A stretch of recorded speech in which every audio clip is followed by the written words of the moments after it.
Igbo bụ Igbo ekene m unu. Ndị be anyị sị na okwe ngwa ngwa na-ekwetara onwe ya ihe ụta. Ọjụ ngwa ngwa na-ajụtara onwe ya ihe ụta.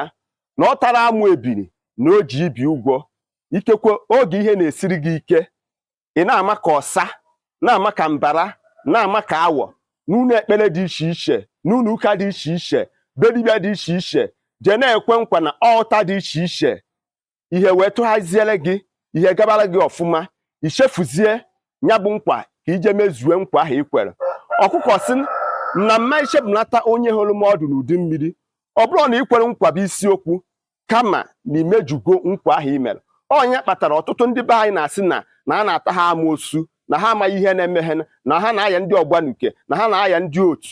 Ha mara na ọ bụ nkwa ha ji epe dibịa ma ọ bụ n'ụlọ ụka jekwe. Nwanne nkaba arụ ka ije mezue nkwa ikwere ka ihe wee dịrị gị na mma.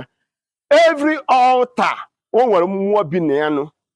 Okwu nchụaja ọbụla o nwere mmụọ na-akọntrolu ya bụ ihe. Na ọ bụrụ na ihe na-esiri gị ike, ikekwe ọ bụrụ na ị na-achọ mkpụrụ nke afọ, ma ọ bụ na ị na-achọ ka ụzọ gị mepee, ma ọ bụ na ị na-achọ connection, ma ọ bụ na ị na-achọ contact, ma ọ bụ na ị na-achọ ka onye ji gị ụgwọ, ka mmụọ gbata gị ụgwọ ji, ya bụ ihe mechaa gaziere gị n'ọfụ, ichefuzie ije nye ekene. Ọ bụrụ na ije n'ụlọ ụka kwe nkwa na ọ bụrụ na ihe dị otu a gaziere gị, na ị ga-ebunye ha oche, na ị ga-ego pastọ gị moto. Nwanne nkabakwa arụ na ọ bụrụ na ya bụ ihe gaziere gị ka ije mee gịnị, ka ije nye ekene.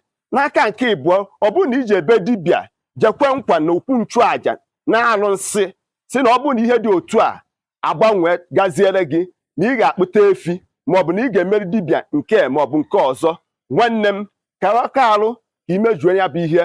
Ọ ka mma na ikwere mmadụ nkwa karịa na ije na okwu nchụaja maọbụ na ọlta maọbụ na arụsị jekwe nkwa. Mara amara na ọ tara amụ ebini o jikwa ibi ụgwọ. Ọ bụkwa udene kara aka na amagbu ozu afọ. Ọ bụkwa isi kara aka na ebu ogodi, mana isi aka aka bụ ogodi. Ogodi ebe gịnị anyị wuo ya onu. Mmụọ na-ementenu ilen, mana gị bụ mmadụ ị na-ementenu kwa ya len. Nke ebe ajụjụ ka m chọrọ ịjụ gị. Onye kpatara ifete ndị be anyị sị na ha na-aya ndị otu, na amoosu na-enye ha nsogbu. Mana kaba arụ nyochaa onwe gị, ma na o nwere nkwa iji ekwe na mmụọ dị iche iche oge ihe na-esiri gị ike. Emechaa ihe tọnụ ziere gị, ichefuzie ya bụ ihe, were ego je kpawa champen, mewe pati, kpawa oli na ọṅụṅụ. Nwanne m nye maka nsị ka m tụpụrụ gị, maka ndị be anyị sị tụpụrụ nkịta ọkpụkpụ hapụrụ na n'ọgụ ndị mmụọ.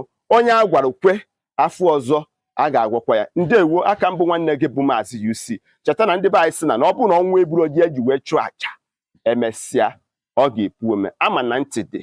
Ndewonu.